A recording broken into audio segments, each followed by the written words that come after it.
Today, we are talking about one of the biggest safety issues in Maine, domestic violence. And we are here with a survivor, Cece. Thank you so much for being here. And Francine Garland-Stark with Maine Coalition to End Domestic Violence. Really appreciate both of you being here. And of course, Cece, to you sharing your story.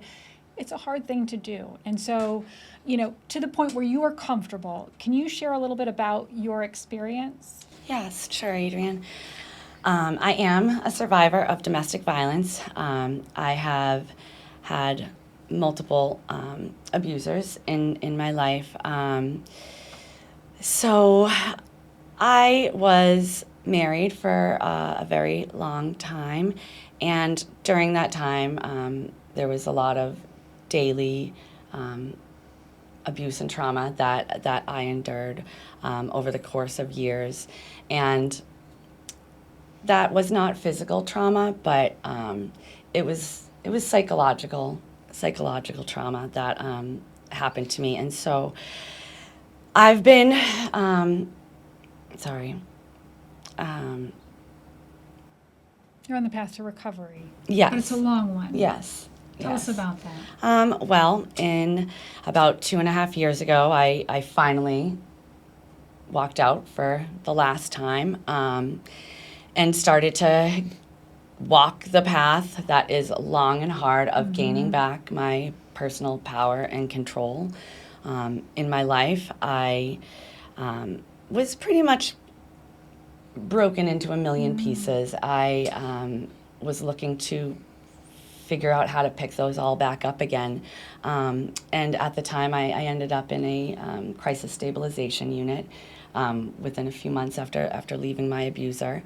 I needed help. I was broken physically, mentally, and financially, to be honest. And through the crisis stabilization unit, I was put in touch with, through these doors, one of the Maine's domestic violence resource centers here. They are based in Portland, and they worked with me over the next few weeks trying to find me housing, shelter, a safe house. When there was not enough room in the shelters in Portland, they did not give up on me. They started reaching out to the other organizations, domestic violence resource centers in Maine, and eventually got me in touch with Safe Voices in Androscoggin County, who they have a shelter up there, and they also have a safe house as well. So I was able to secure a room there. I lived there for about 9 months, and while I was there, I worked with the advocates to pick up those pieces and start putting them back together. Getting jobs, getting a vehicle, and eventually finding housing, which put me in York County. And so from there, they transferred me into the care of Caring Unlimited, their domestic violence resource center. And so now the advocates there sort of assist me and provide me support with these next steps in the journey from fleeing my abuser.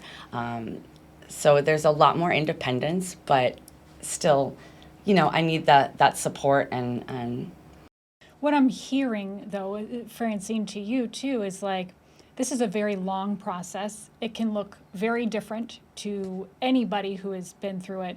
So let's talk about, first of all, the different types of domestic abuse that you tend to see when it comes to the Maine Coalition to End Domestic Violence.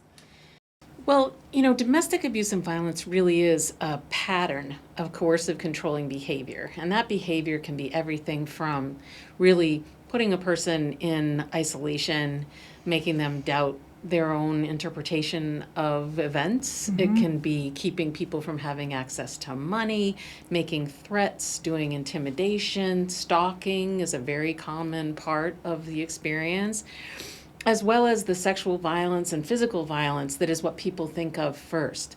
But really, it's this ongoing coercive behavior that really does serve to trap a person in this circumstance and really doubt their interpretation of reality. It's insidious. And it's, the majority of people that you help are women, but the reality is it's both men and women who can experience this type of abuse.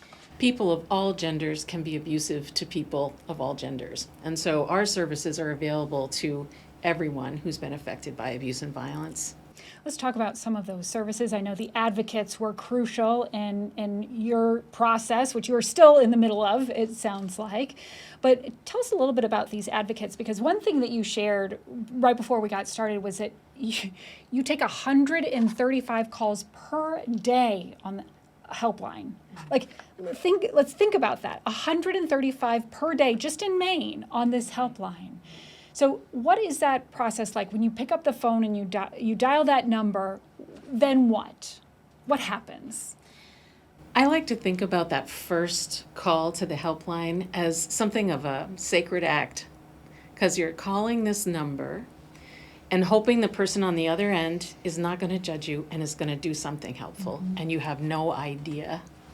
And so advocates are trained to listen deeply, to make no assumptions about a person, but to really create a space and conversation where they can tell you what's been going on, what they've tried to be safe, where they're hoping that they can be, and then the advocate can help put together what the person is hoping for and the kinds of risks that they're facing, and see if there's a way to make a plan. We like to call it a safety plan, where there are steps the person can take in order to get closer to that goal of being able to be independent, and as Cece said, really just taking back their own power and control over their own lives. Do you remember making that first call, and what was that like for you? You know what? To be honest, I don't remember making the first call. I was trying to rack my brain as we've been standing here today, which probably just goes to show exactly the level of trauma that I was in at that time.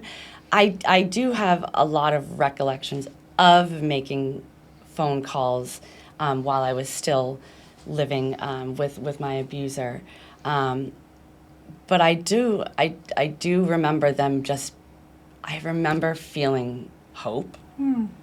I remember feeling strength. And I remember feeling a little less scared. You were heard. Yeah. And I wasn't alone. I wasn't alone. And you've seen the need for these services really increase since the pandemic, which we often think, oh, the pandemic was years ago, but that trend you're seeing is still happening today. Can you speak a little bit more to that? Yes, it's been I've been doing this work for several decades in the state, and there's been a steady increase in the number of people being served, to where now we hear from at least 12,000 people in the state of Maine who are experiencing domestic abuse and violence in a year. That is a lot of people. And part of what is so hard is that there are so many factors that affect a person's ability to have a sense of hope and that there is a pathway out, because people need to have access to housing, transportation, and they need to be able to feed themselves and their children. They need to be able to feel right about what they're doing in a community that can be very judgmental about what people are making for choices. And so the helpline is this sort of resource to be able to have someone who's going to talk with you, to problem solve all of that, and be there for you, to hear you deeply, to hear you. And I think that is an extraordinary and very low barrier service that we make available across the state. And the advocates who do it are extraordinary people. If anybody's watching and sees themselves in you, what would you say to encourage them to make that call? I would say that it is scary, but do it. I mean, even if you don't have an immediate plan or thought of leaving, just speaking with an advocate on the phone who knows what you're going through, who knows how to talk to you the way that feels safe, because that's something that sort of happens sometimes with family and friends. They may have well-meaning intentions or words, but they're not trained to use the language that is so important, especially in the beginnings, when you're fleeing abuse. That's where the advocates really come in. So I would say make the call, start that first step. Everything seems overwhelming when you're in it, but the advocates can show you how to take it one step at a time, and they will guide you through that process, and that you can do it. You can. Yeah, awesome. And of course, Francine, the thing is what you're experiencing is the funding to some of these services is in jeopardy. Can you tell us how and what's going on with that?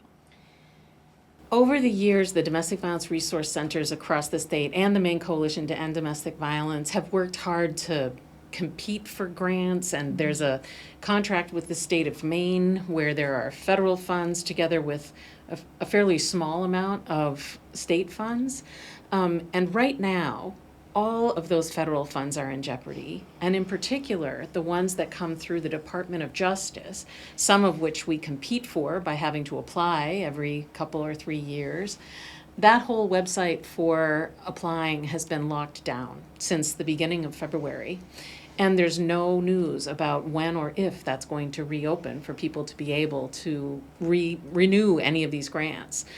So statewide, we're looking at a reduction of at least $2 million as of the end of September. And that translates into at least 20 advocates statewide who will be laid off. I mean, we're talking about, this is work that is primarily about paying for people to be there. And we just can't sustain the same level of service with fewer people and an ongoing increasing demand. So what is your hope? When you hear this, Cece, what is your hope? Just knowing that the funding is in jeopardy at this point. My hope is that legislatures listen and that they hear our voices, that they see our faces, that they remember our stories, because if we don't have the money for these resources, these are life-saving funds that we need. Francine, if anybody wants more information, whether it's they need help of their own or they want to get involved in some way, because I know you also take volunteers. Volunteers are an important part of what you do. But if somebody wants to get involved or they need more information, what's the best way to get in touch with you? The Maine Coalition to End Domestic Violence website is a great first step, because you can go there, you'll see the 24/7 helpline number right away, and there are 3 important buttons. One that says Get Help, and if you click there, it will show you the map of Maine and all of the regional centers and some additional resources on that map, and you can reach out to those helplines directly. You can also click on the button that says Be Informed, and you can access information to really educate yourself about understanding more about these issues. And finally, you can press the button that says Donate, and you can really bring your own resources to bear on helping sustain these critical resources for everyone who needs them. Francine, Cece, thank you so much. Really appreciate your bravery. That's a tough thing to do, and so thank you for sharing your story. Really appreciate it. Of course, we'll mention as well, we have more information on WGME.com.